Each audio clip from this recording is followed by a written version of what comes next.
کہ زبان جب اصلاح پذیر ہو جاتی ہے تو قلب بھی صالح بن جاتا ہے۔ دیکھیں بڑی پتے کی بات ہے جو انہوں نے کر دی۔ ہر شخص اپنے آپ کو سنوارنا چاہتا ہے، سنورنے کا نقطہ آغاز کہاں سے ہونا ہے؟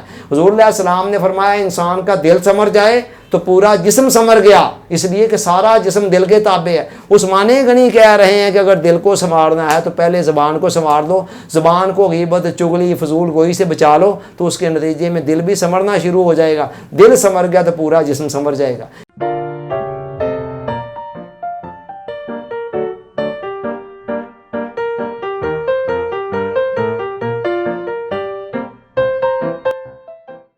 ڈیئر آڈینس، السلام علیکم۔ حضرت عثمان غنی رضی اللہ تعالیٰ عنہ حضور علیہ السلام کے تیسرے خلیفہ ہیں، اور آپ کا نام عثمان، والد کا نام عفان، اور آپ کا لقب غنی ہے، اور آپ کی کنیت ابو عبداللہ یا ابو عمر ہے، اور سلسلہ نسب والدہ ماجدہ کی طرف سے عبد مناف کے مقام پر جا کر حضور علیہ السلام سے مل جاتا ہے۔ حضرت عثمان غنی رضی اللہ تعالیٰ عنہ عرب کے معاشرے کے ان گنے چنے لوگوں میں سے تھے جو پڑھے لکھے تھے۔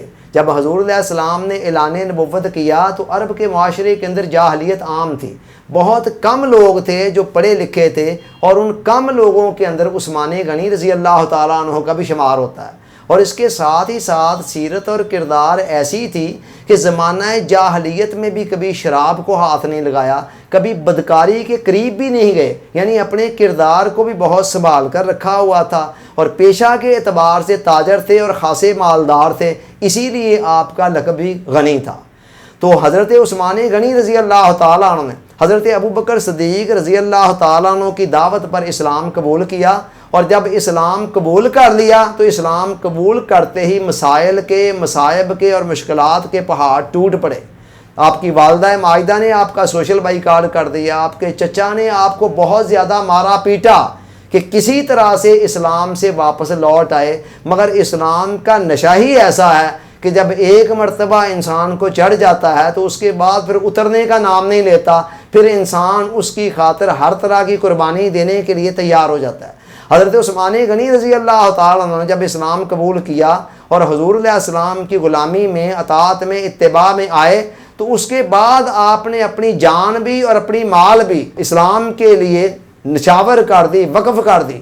جان کا عالم یہ ہے کہ غزوہ بدر کے علاوہ باقی جتنے بھی غزوات ہوئے، سیدنا عثمان غنی رضی اللہ تعالیٰ عنہ بنفس نفیس ان تمام غزوات میں شریک ہوئے اور بے جگری کے ساتھ لڑے، اور غزوہ بدر کے اندر جو آپ شامل نہ ہو سکے تو وہ بھی آپ کی ایک بڑی جینین مجبوری تھی، اور حضور علیہ السلام کی اجازت سے ہی آپ اس میں شامل نہیں ہوئے تھے۔ یہ تو جان کا تعلق تھا، اور جہاں تک مال کا تعلق ہے، مال بھی آپ نے اس طرح اسلام کے لیے قربان کر دیا کہ جہاں جہاں بھی اسلام کو اور مسلمانوں کو مال کی ضرورت پڑی، عثمان غنی کا مال بغیر کسی تردد کے تاخیر کے حاضر تھا۔ مدینہ کے اندر ایک ہی کنواں تھا میٹھے پانی کا، آپ نے بڑا مشہور واقعہ سنا ہوا ہے، بیر روما جسے کہا جاتا ہے، وہ حضرت عثمان غنی رضی اللہ تعالیٰ عنہ نے اس کنویں کو خرید کر، یہودی کی ملکیت تھا اور بڑے مہنگے داموں وہ پانی فروخت کیا کرتا تھا، مسلمانوں کے لیے بہت زیادہ مشکلات تھیں۔ عثمان غنی رضی اللہ تعالیٰ عنہ کو پتہ چلا، انہوں نے وہ کنواں خرید کر، بھاری رقم ادا کر کے خرید کر مسلمانوں کے لیے وقف کر دیا۔ اس کے بعد مسجد نبوی کی توسیع کے لیے ایک موقع پر ضرورت پڑی، عثمان غنی نے ایک بڑی بگ اماؤنٹ اس کے لیے بھی پیش کی، اور غزوہ تبوک کے موقع پر تو کمال ہی کر دیا کہ آپ نے تقریباً سارے لشکر کے لیے جنگی ساز و سامان بھی خرید کر دیا، اور ساتھ کافی مقدار میں مال و دولت بھی لا کر حضور علیہ السلام کے قدموں میں ڈھیر کر دیا۔ اللہ حاضر قیاس، اسلام کو اور مسلمانوں کو جب بھی مال و دولت کی ضرورت پڑی، عثمان غنی رضی اللہ تعالیٰ عنہ کا مال حاضر خدمت تھا۔ ان کی ایک خاص خوبی اور ایک خاص وصف شرم و حیا بھی تھی۔ حضور علیہ السلام نے فرمایا کہ میری امت کے اندر شرم و حیا کے معاملے میں میرا عثمان سب سے زیادہ بڑھ کر ہے۔ ایک اور حدیث مبارکہ میں حضور علیہ السلام نے فرمایا کہ اللہ کی عزت کی قسم، آسمانی مخلوق جو ہے وہ میرے عثمان کا اسی طرح حیا کرتی ہے جس طرح اللہ اور اللہ کے رسول کا حیا کرتے ہیں. یعنی عثمان غنی کے اندر جو شرم و حیا تھی، اس شرم و حیا کے جوہر کو دیکھ کر آسمان کے جو فرشتے تھے وہ بھی سیدنا عثمان غنی رضی اللہ تعالیٰ عنہ کا حیا کیا کرتے تھے. پھر حضرت عثمان غنی رضی اللہ تعالیٰ عنہ کی ایک بڑی یونیک اور منفرد خوبی کہ جس کے اندر کوئی بھی دوسرا شامل نہ ہو سکا، وہ یہ ہے کہ یکے بعد دیگرے حضور علیہ السلام کی 2 صاحبزادیاں حضرت عثمان غنی کے نکاح میں آئیں. اور یہ ایک ایسا اعزاز ہے، پہلے حضرت رقیہ رضی اللہ تعالیٰ عنہ، پھر ان کے وصال کے بعد، ان کے انتقال کے بعد حضرت ام کلثوم رضی اللہ تعالیٰ عنہ. اور جب وہ بھی فوت ہو گئی تو حضور علیہ السلام نے فرمایا کہ عثمان، اگر میری اور بھی کوئی بن بیاہی بیٹی ہوتی تو میں اس کا بھی نکاح تمہارے ساتھ کر دیتا. اور یہ سیدنا عثمان غنی رضی اللہ تعالیٰ عنہ کا وہ اعزاز ہے کہ ان کے علاوہ کوئی بھی دوسرا اس اعزاز میں شامل نہیں ہے. حضور علیہ السلام نے فرمایا کہ آدم علیہ السلام سے لے کر یوم حشر تک کسی بھی نبی کی 2 بیٹیاں کسی ایک فرد کے نکاح میں نہیں آئی سوائے عثمان غنی رضی اللہ تعالیٰ عنہ. اور اس بنا پر ان کا جو لقب تھا وہ ذوالنورین تھا، یعنی 2 نوروں والا. اور آقا نے فرمایا کہ اللہ کی عزت کی قسم، دنیا والے تو عثمان غنی کو ذوالنورین کے نام سے جانتے ہی ہیں، مگر آسمان کے فرشتے بھی حضرت عثمان غنی کو ذوالنورین کے نام سے جانتے ہیں. حضرت عثمان غنی رضی اللہ تعالیٰ عنہ کا ایک کارنامہ یہ بھی ہے، بہت بڑا کارنامہ، کہ انہوں نے قرآن کو ایک لہجے پر، ایک قرات پر جمع کیا. اس سے پہلے قرآن مختلف لہجوں پر، مختلف قراتوں پر پڑھا جاتا تھا، جس کے نتیجے میں آگے چل کر کئی قباحتوں کے پیدا ہونے کا امکان تھا. چنانچہ آپ نے ایک لہجے، ایک قرات پر قرآن کو جمع کیا، اور اسی بنا پر آپ کا ایک لقب جامع القرآن بھی ہے.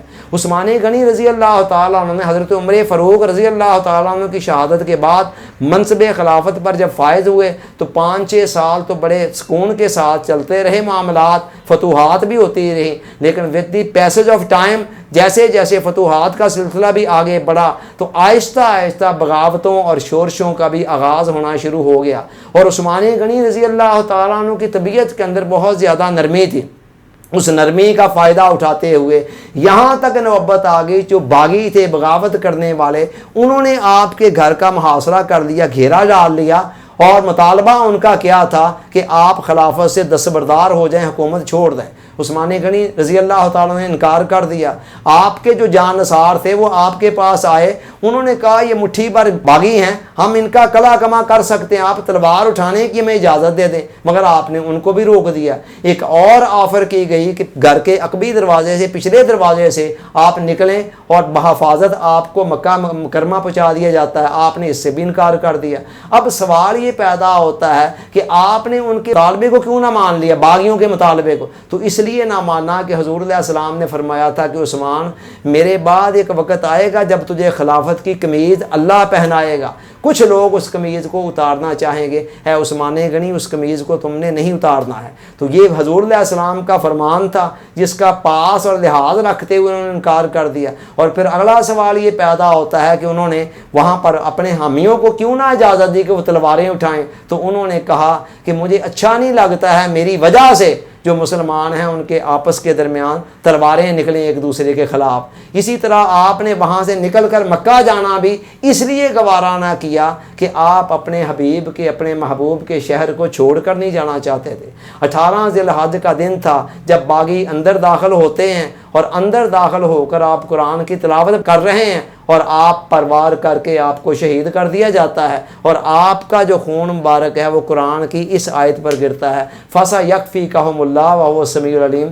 اللہ تو تجھے کافی ہے اور وہ سننے والا، جاننے والا ہے. سو آپ نے جان جانے آفرین کے سپرد کر دی. بڑے بڑے خوبصورت اقوال ہیں حضرت عثمان غنی رضی اللہ تعالیٰ عنہ کے. ایک بڑا حکیمانہ قول یہ ہے ان کا، بڑا دانشمندانہ قول، کہ زبان جب اصلاح پذیر ہو جاتی ہے تو قلب بھی صالح بن جاتا ہے.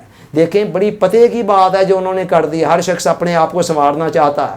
سنورنے کا نقطہ آغاز کہاں سے ہونا ہے؟ حضور علیہ السلام نے فرمایا انسان کا دل سنور جائے تو پورا جسم سنور گیا، اس لیے کہ سارا جسم دل کے تابع ہے۔ عثمان غنی کہہ رہے ہیں کہ اگر دل کو سنوارنا ہے تو پہلے زبان کو سنوار دو، زبان کو غیبت، چغلی، فضول گوئی سے بچا لو، تو اس کے نتیجے میں دل بھی سنورنا شروع ہو جائے گا، دل سنور گیا تو پورا جسم سنور جائے گا۔ اسی طرح آپ کا ایک اور قول ہے کہ جس نے دنیا کو جس قدر پہچانا وہ اسی قدر اس سے بے رغبت ہوا، یعنی دنیا کا ایک ظاہر ہے چمک دمک جس پر سارے لوگ مرتے ہیں، لیکن اس کا باطن وہ اتنا چمکدار نہیں ہے، اتنا روشن نہیں ہے۔ لہذا جو لوگ دنیا کی حقیقت کو، اصلیت کو جان لیتے ہیں، پھر اس کے بعد ان کے لیے دل لگانا اور اس کے اندر غرق ہونا بہت زیادہ مشکل ہو جاتا ہے۔ اسی طرح عثمان غنی رضی اللہ تعالیٰ عنہ کا ایک تیسرا قول ہے کہ دنیا جس کے لیے قید خانہ ہے، قبر اس کے لیے آرام گاہ ہے۔ یعنی دنیا، حضور علیہ السلام نے فرمایا دنیا سجن المومن، دنیا مومن کا قید خانہ ہے۔ اب مطلب یہ ہے کہ جگہ جگہ پر پابندیوں اور مشقتوں والی زندگی گزارنی ہے، یہ نہیں کرنا ہے، وہ نہیں کرنا ہے، وہ نہیں کرنا ہے، یہ کام ضرور کرنا ہے، یہ نہیں کرنا ہے۔ یہ پابندیوں والی جگہ ایک بندہ مومن کے لیے دنیا کو قید خانہ بنا دیتی ہے۔ جب اس قید سے موت آ کر نجات دلاتی ہے تو پھر قبر اس کے لیے آرام گاہ بن جاتی ہے۔ Thanks for watching.